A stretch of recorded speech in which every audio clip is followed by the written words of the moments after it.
harnessing the power of sustainable resources, from Indonesian biofuels to Brazilian nickel.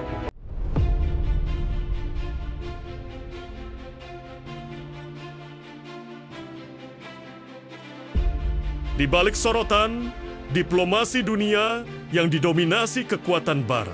Dua negara tropis dari belahan bumi yang berbeda kini saling menggenggam tangan. Jakarta dan Bras, lihat, Indonesia dan Brazil, dua raksasa dunia selatan yang selama ini berdiri sendiri kini resmi bersatu membangun babak baru ekonomi global. Dan di tengah semua itu berdiri satu nama, Prabowo Subianto. Langshichi, Brasilia, 23 Oktober tahun 2025. Bendera merah putih berkibar berdampingan dengan hijau kuning Brazil. Pertemuan antara Presiden Prabowo Subianto dan Luiz Inácio Lula da Silva menandai langkah bersejarah. Penandatanganan kemitraan strategis senilai 83 triliun rupiah mencakup energi, pertambangan, teknologi, dan perdagangan.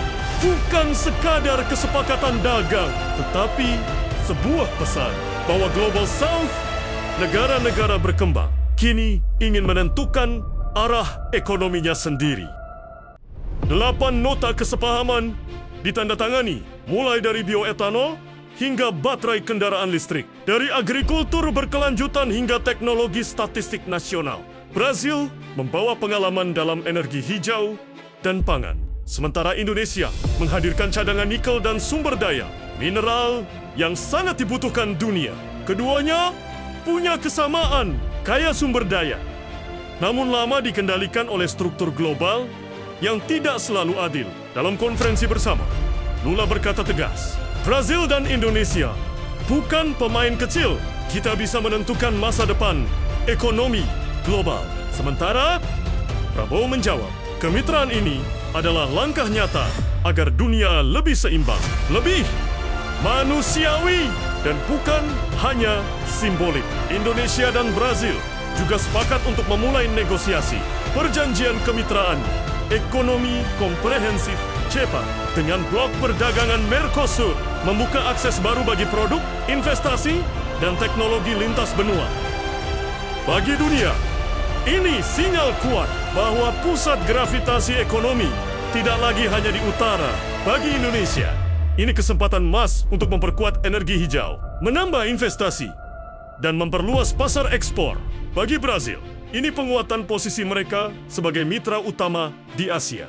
Dua negara besar di kawasan tropis, dua ekonomi yang tumbuh cepat, bersatu dalam visi yang sama, kemandirian ekonomi dan keadilan global.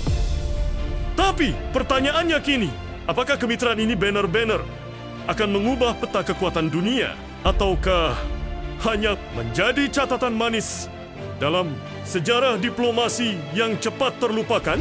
Satu hal pasti, ketika dua raksasa hutan tropis bersatu di bawah visi ekonomi baru, dunia harus mulai bersiap, karena arah masa depan global mungkin tidak lagi datang dari utara, melainkan dari selatan.